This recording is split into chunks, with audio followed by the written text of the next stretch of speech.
Manx Radio's Update with Beth Espey.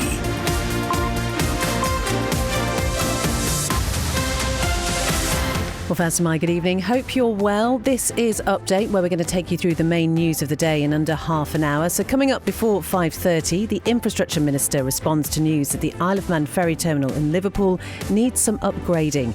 Also tonight, concerns are being raised over legislation aimed at regulating health and social care services. We'll take a look at that ahead of the consultation closing tomorrow. Garth commissioners are seeking residents' views on plans for a sewage treatment works at Axonfell Plantation. And there's a new political party which has launched on the island, and it's making some bold pledges ahead of next year's general election. All that, the weather, the traffic and the travel as well. And if you'd like to get in touch, you can email studio@manxradio.com or text 166 177. We'll start with a roundup of the main news headlines with Lewis. Faster Mai, starting with the latest from the steam packet, as a number of sailings have been cancelled over the coming days due to Storm Amy.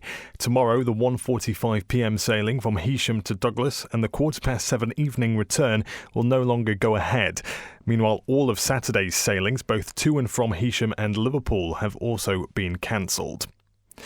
Work to fix an issue with the Liverpool ferry terminal could cost in the region of £1 million, but could also be a lot less.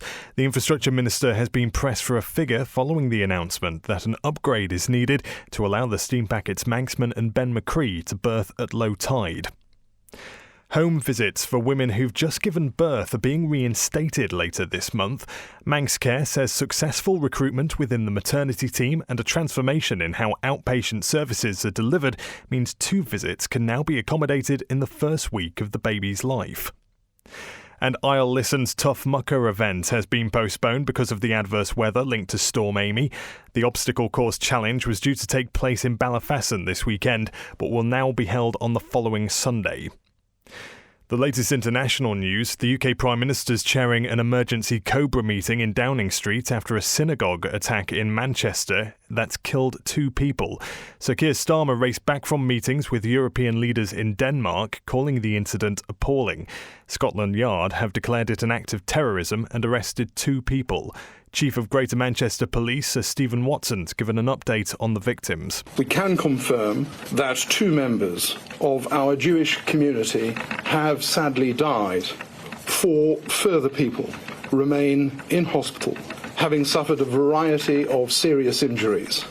In other news, Anne Longfield, the former Children's Commissioner for England, is calling on the UK government to apologise to young people. She's told the COVID inquiry that decisions taken in 2020 and 2021 harmed pupils and their schooling. And Only Fools and Horses actor Patrick Murray's died at the age of 68. He appeared as Mickey Pearce, the wheeler-dealer friend of Del Boy and Rodney in the BBC sitcom. Those are the headlines. I'll be back with more at 6 o'clock. Thank you very much indeed, Lewis. So the weather now brought to you by Manx Glass and Glazing. There is a yellow weather warning in place for gale to severe gale force winds.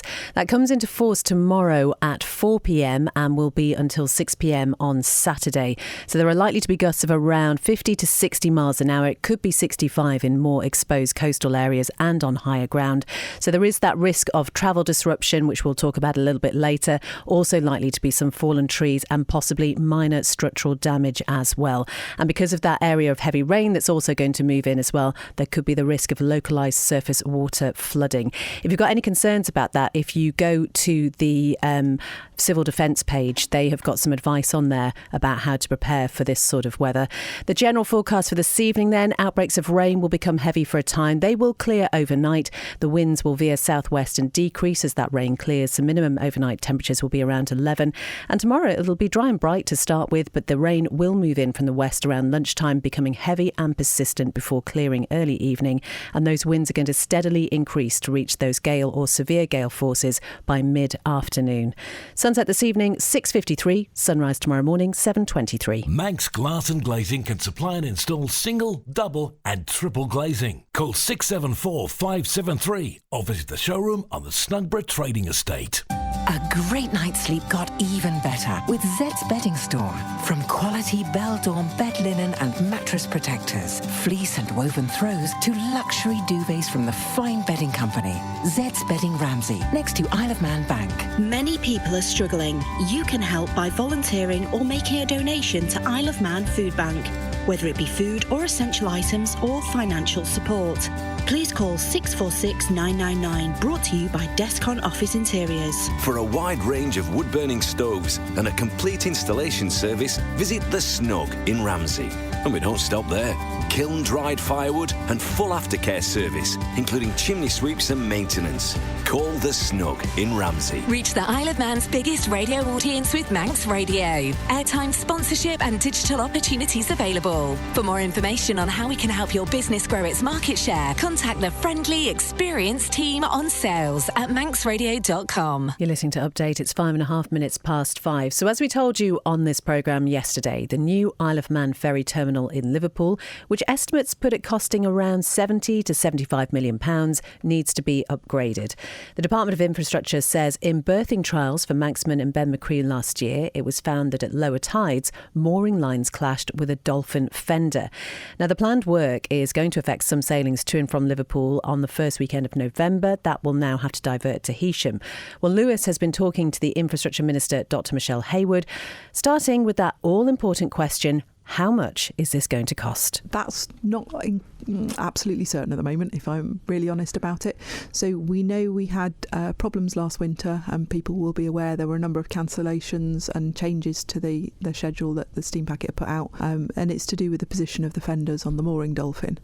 We couldn't do any of that work across the summer because those fenders are used by Manannan, especially when she needs to come off the berth on a flood tide. So we've had to sit and wait until Manannan finishes doing her runs across, which will be October half term. Have to bring you back up on that cost. How is it not known? Because we are in discussion with the manufacturer of the fenders. The rope snags across the top of them, so there have been various suggestions about cutting them down, repositioning them and everything, and we're trying to work through. So we have specialist marine engineers looking at conducting berthing studies and looking at where the ropes route to work out what the best, most cost-effective solution is. But the immediate short-term fix is that we'll be lifting one of the fenders clearly out of the way so that Manxman can get safely in there and she can carry on with her winter schedule. It sounds like a big project. Is there even a ballpark figure that you've got in your head right now? We're not talking long millions, if that's what anyone's going to allege.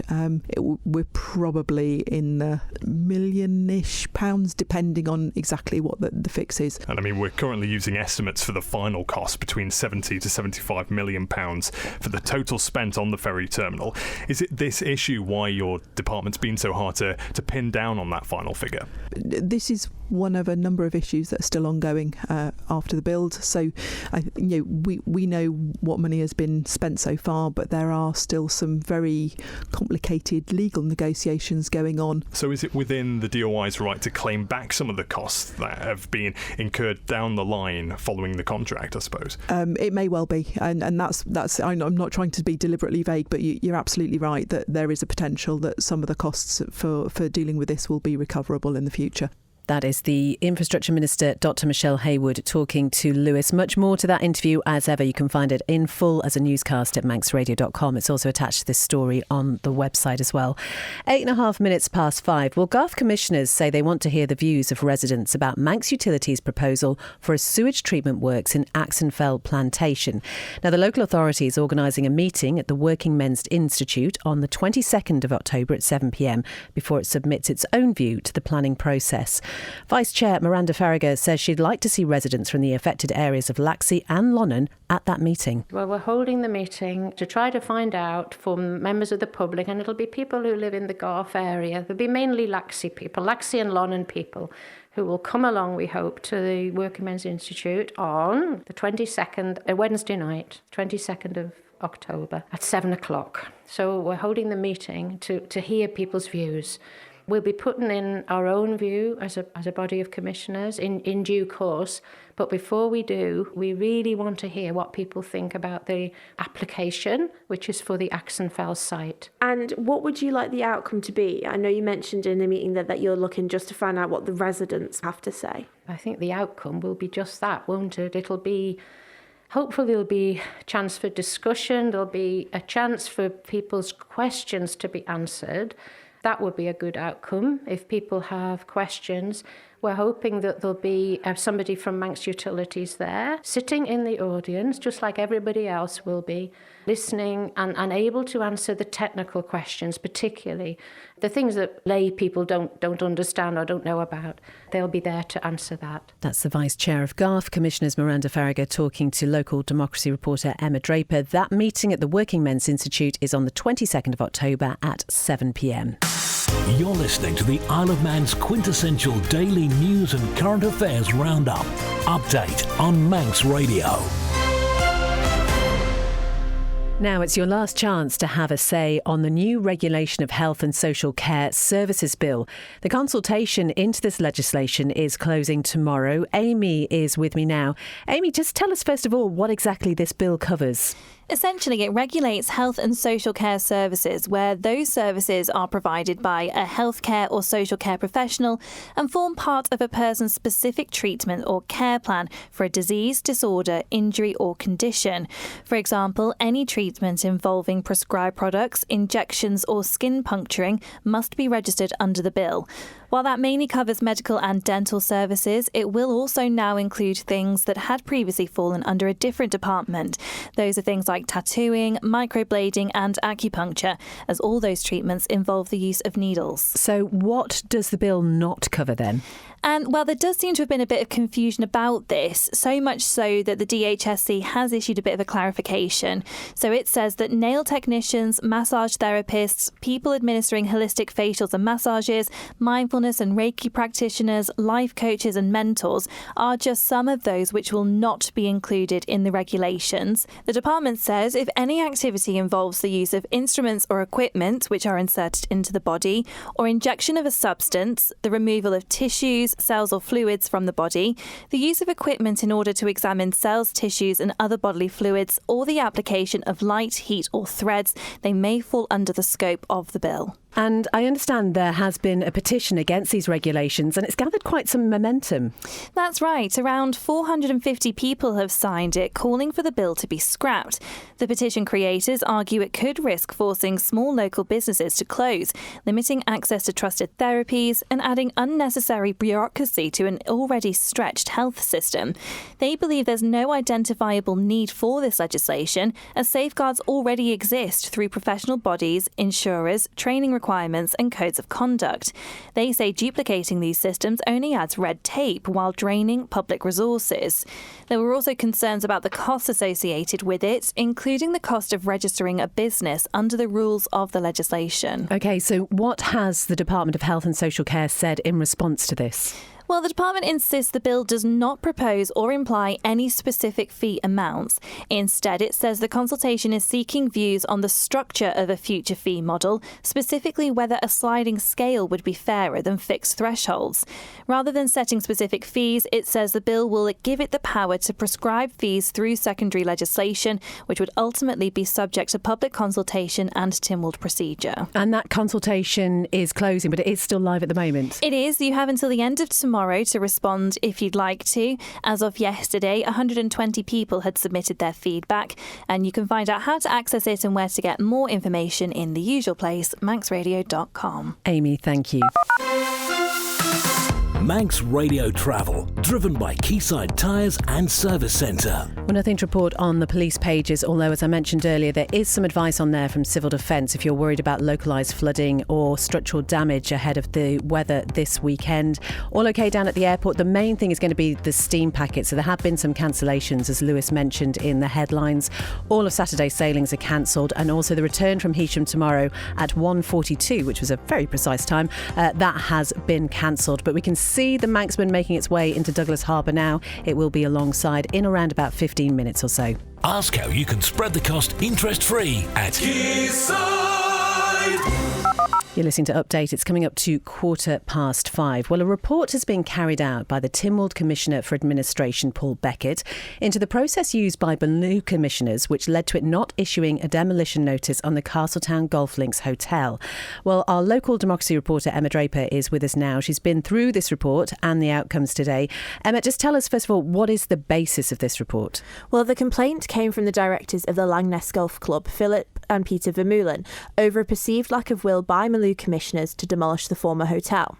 The LGC also alleged that the local authority had deliberately delayed legal advice and claimed the commissioners were secretly working with the former owners to keep the building in a state of disrepair to gain planning approval.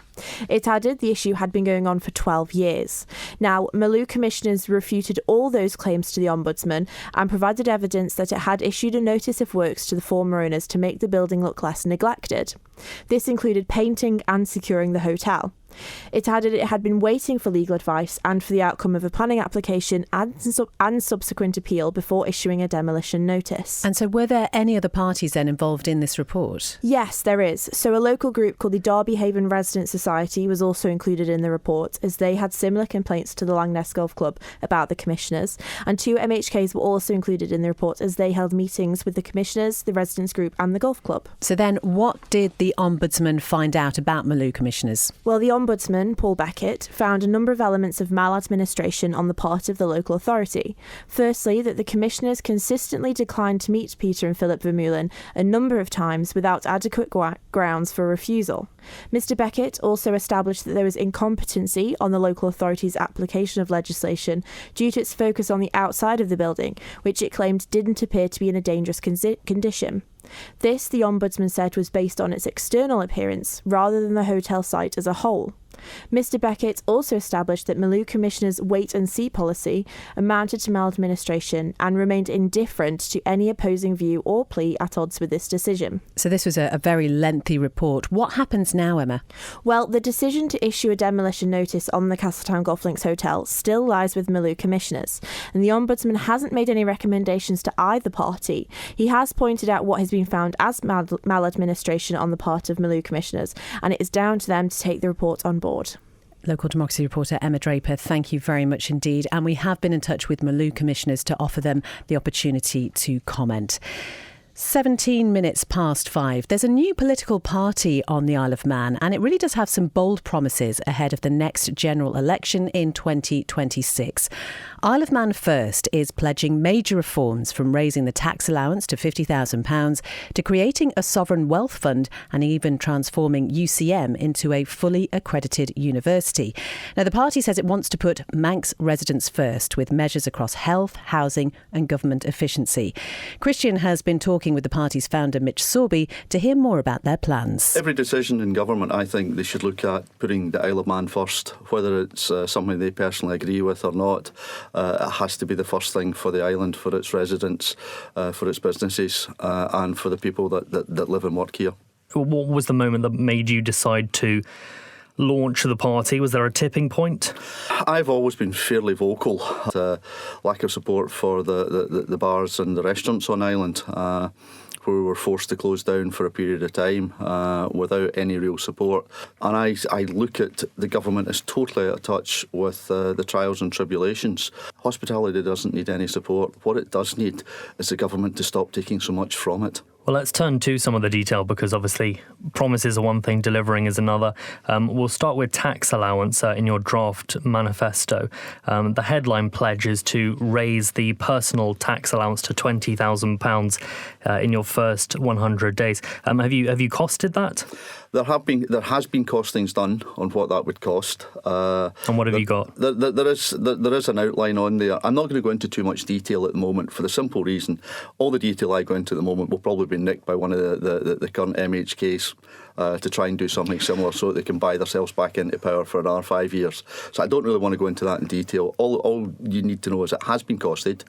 It will work. Because I've costed it, and it comes out to about £50 million drop in government revenue straight away. Where are you anticipating plugging that gap? What you look at is, if we're talking about government revenue, we've got a GDP on island last year reported at 5.6 billion, but you get government costs of 500 million. I don't know any sustainable Western society that can take 10% of the GDP to run government. But looking further ahead, your ambition is £50,000 allowance. Correct. Which would be a loss of about 42,500 if it's accurate. And the reason where the 42,500 came from is that's the average earnings on island.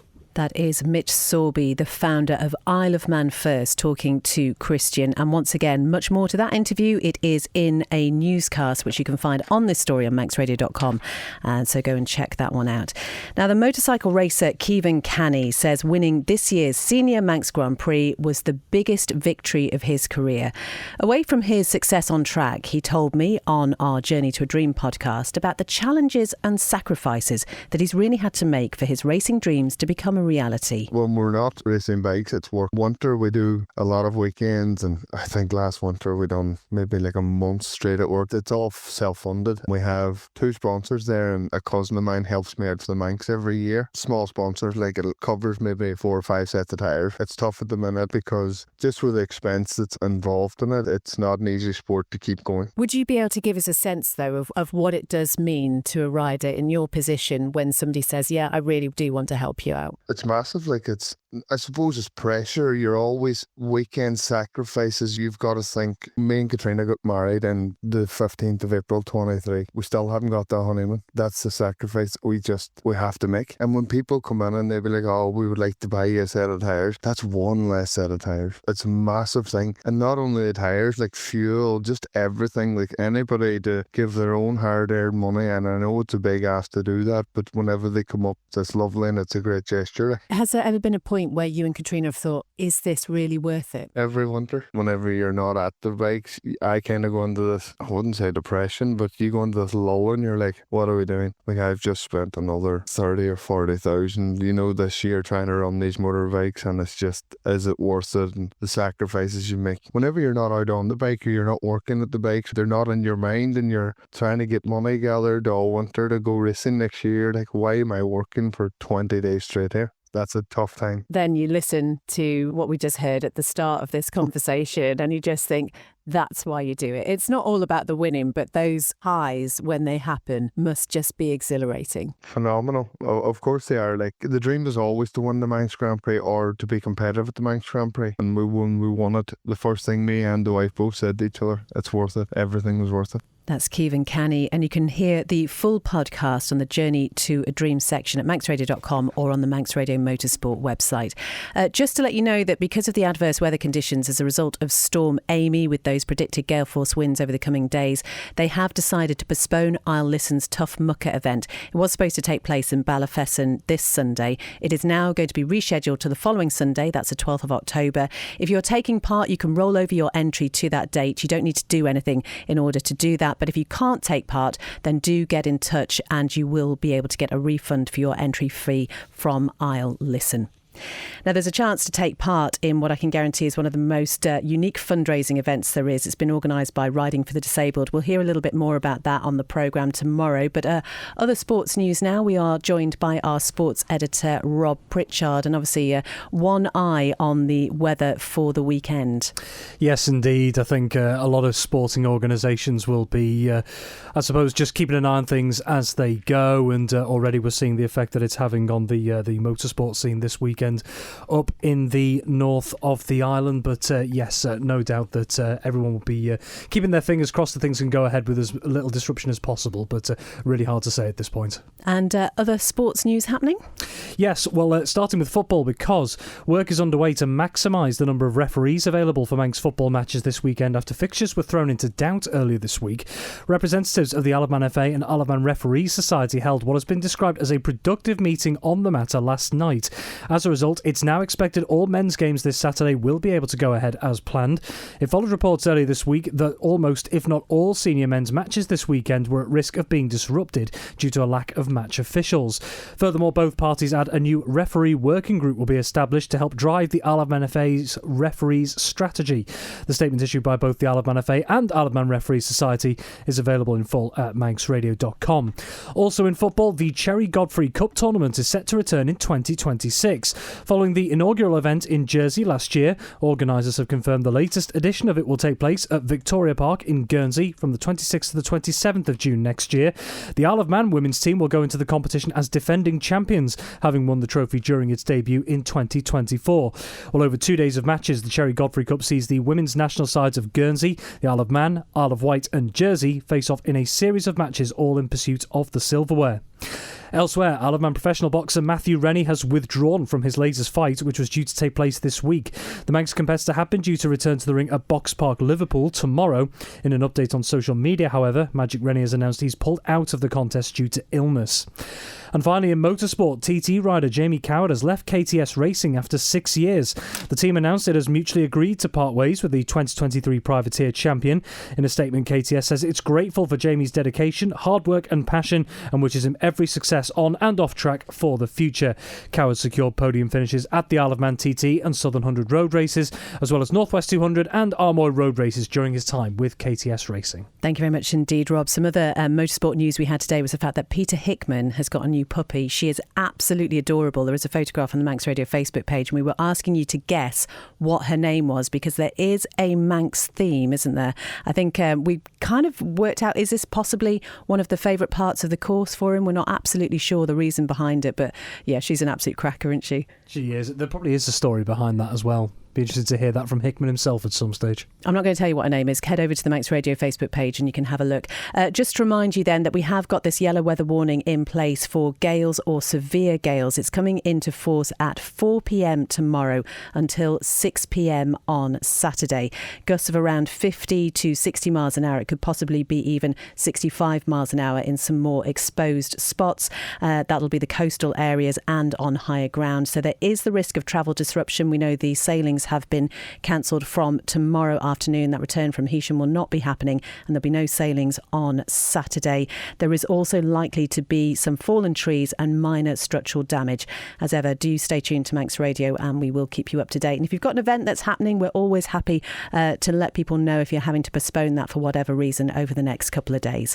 That is all from Update Tonight. Coming up next, it's Island Life, and once again we're going to join David Kinley for New World Old Ways, talking amongst other things about folklore and the history of the banjo as well. Then it'll be Greatest Hits with Chris Kinley from 6 p.m. At 9 it's A Little Like Music with Morris Powell, and then Rianne will bring you After Hours from 10. Christian will be with you with Update tomorrow, so whatever you're doing this evening, have a good one, and I'll talk to you again soon.